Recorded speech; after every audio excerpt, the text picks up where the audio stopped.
falta camisa 10 no futebol brasileiro? E lógico, entre os 10 eu lembrei do Zico, falei com o Zico, e na entrevista ele falou do Rafael Veiga, né? Ele deu exemplo do Rafael Veiga no Palmeiras. Lógico, ele é 23, mas quando eu falo camisa 10 é aquele meia clássico, né? Que o futebol brasileiro sempre teve. E você trabalhou com ele, né? Falta algo na questão futebolística, na sua opinião, como treinador, aí para o Rafael Veiga se firmar no futebol brasileiro e posteriormente vai voltar à seleção brasileira? Falando de um jogador que você conhece bem e que o Zico ele aposta muito no Rafael Veiga. Mas por que está Olha, faltando? O que falta? Se o Zico avaliou e teceu esse comentário, quem sou eu para dizer alguma coisa em contra, né? O Zico é um monstro sagrado que tem todo o respeito de todos nós do futebol.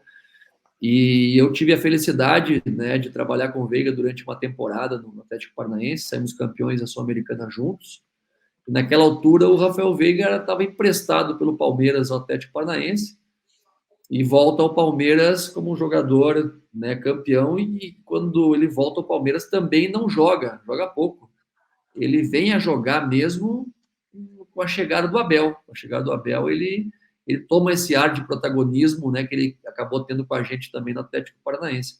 Eu já dei algumas entrevistas para alguns meios de comunicação da Itália, da Espanha, da Inglaterra, e quando me pergunto de alguns jogadores, né, que o mercado europeu podia estar de olho, eu sempre cito o Rafael Veiga, que eu acho que é um jogador que ele é pouco valorizado, porque é um jogador que é um meio-campista dinâmico, que tem uma qualidade de passe, de controle, tem uma capacidade de pegar a bola na bola parada incrível, tem gols, tem assistências, então tem todos os atributos que um jogador dessa posição deveria ter.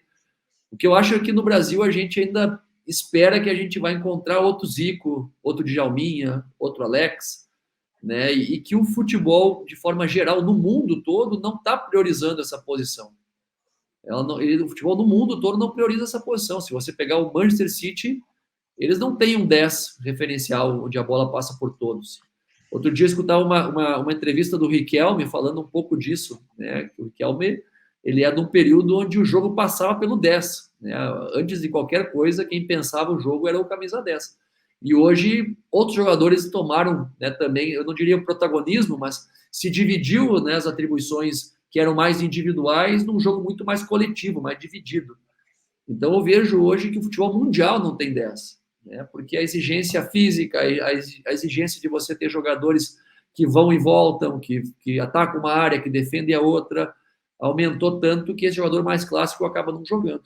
Eu te diria, inclusive, sem fugir muito da pergunta que você fez a relação do Veiga, que um dos poucos treinadores que ainda utiliza, né, esse modelo de jogador seria o Fernando Diniz, né, que através do seu jogo, ele, por exemplo, fez o Paulo Henrique Ganso retomar seus melhores momentos, né, conseguiu fazer o Ganso jogar muito bem e que outros tantos treinadores que passaram para o Fluminense antes não haviam conseguido. Então, mas é um modelo de jogo muito específico, né, que pertence muito ao Fernando e que o futebol mundial, de forma geral, não utiliza mais. E quando eu falo do Veiga, né, para outros mercados de fora do Brasil, conversei inclusive com ele e ele me comentou um dia que outros treinadores que trabalharam com ele disseram que na Europa ele seria 8, não seria 10, né, por essa característica dele de ser um jogador dinâmico, mas que eles entendem que não seria esse jogador mais próximo do gol.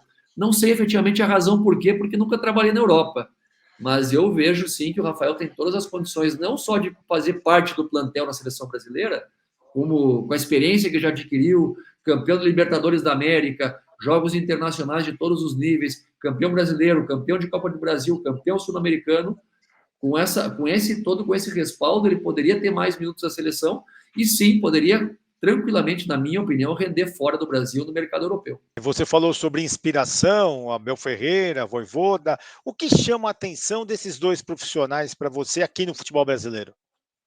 Eu penso que são dois profissionais com características diferentes, né, obviamente, mas que têm algumas coisas em comum. Primeiro, eles chegam e pensam primeiro na característica do jogador e depois no número da camiseta. Ou seja, eles pensam muito na característica do jogador e aí adequam essa característica, como é o próprio Milito agora no Atlético Mineiro, que é uma característica do treinador estrangeiro, à ideia de jogo dele. Então você, por exemplo, tem um lateral jogando de zagueiro, né? No caso do próprio Abel, do próprio Vojvoda, que usou o Tinga como zagueiro durante muito tempo lá no Fortaleza, numa linha de 3 centrais. Você tinha aqui o Abel usando, né, o Marcos Rocha como um terceiro zagueiro durante bastante tempo. Antes disso, o lateral esquerdo, né, que o uruguaio que depois foi para fora e voltou ao Flamengo, jogava também muitas vezes como esse terceiro zagueiro.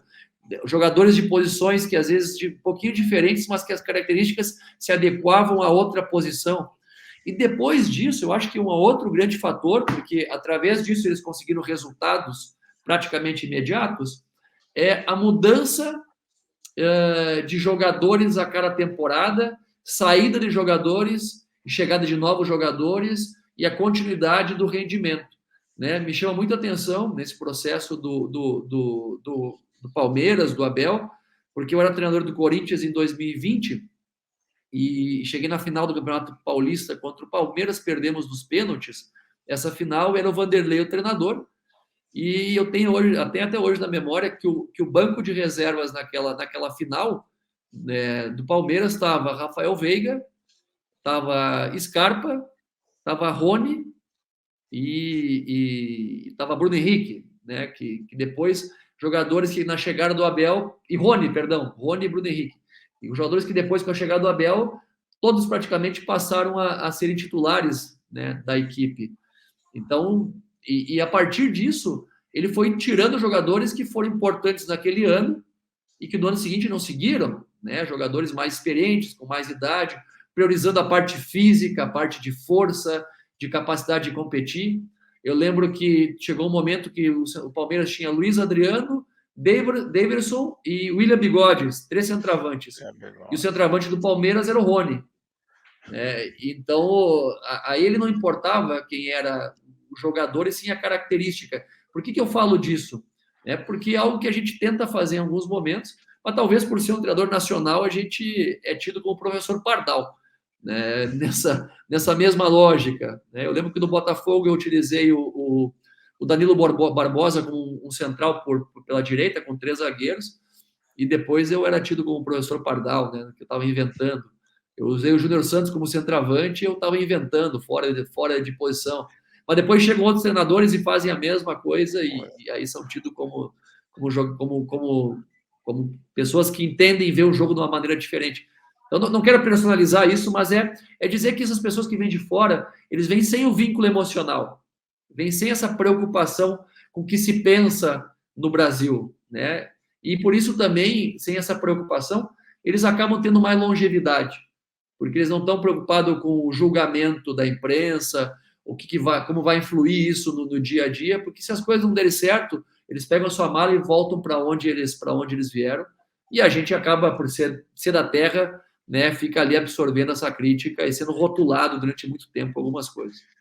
E brincando aqui com você, quando você foi professor Pardal, né? Você conquistou em 2018 o Campeonato Paranaense com o Furacão, 2018 também a Sul-Americana e 2019 títulos inéditos até então, tirando o Paranaense, evidente, Copa Sul-Americana e em 2018 e 2019 diante do Internacional venceu, né, no Beira-Rio por 2-1 e você citou um outro jogador aí, né, que hoje também é do Palmeiras, o Rony, que é criticado por alguns torcedores do Palmeiras, ora atrapalhado em jogadas, ora perde gol incrível. O que falar do Rony, que é um outro jogador que você conhece muito bem e foi muito importante para você também no Furacão?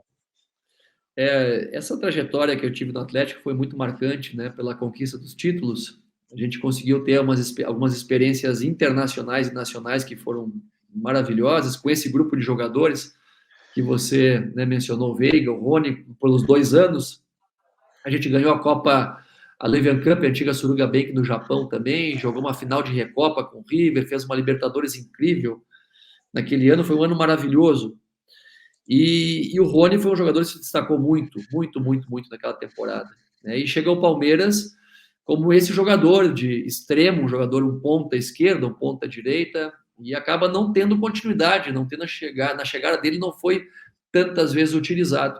E a chegada do Abel, né, utilizando ele principalmente como esse centroavante, acaba potencializando ele numa posição que talvez ninguém tivesse utilizado ele antes.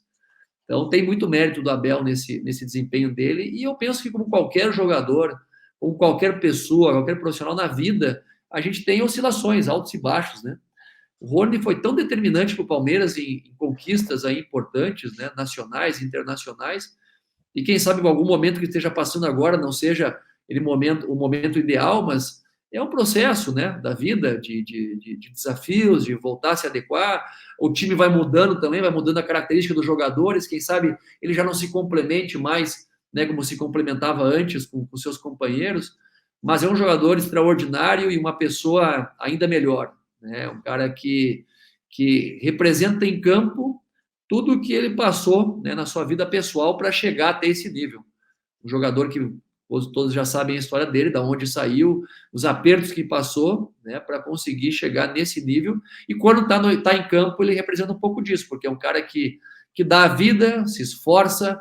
Pode ser que talvez em algum momento até fale tecnicamente por alguma coisa, mas ele vai estar sempre se doando ao máximo. E eu tenho uma gratidão com esse menino e com o próprio Rafael Veiga e com os jogadores que estiveram comigo nesses momentos tão marcantes, que eu levo para toda a vida. Qual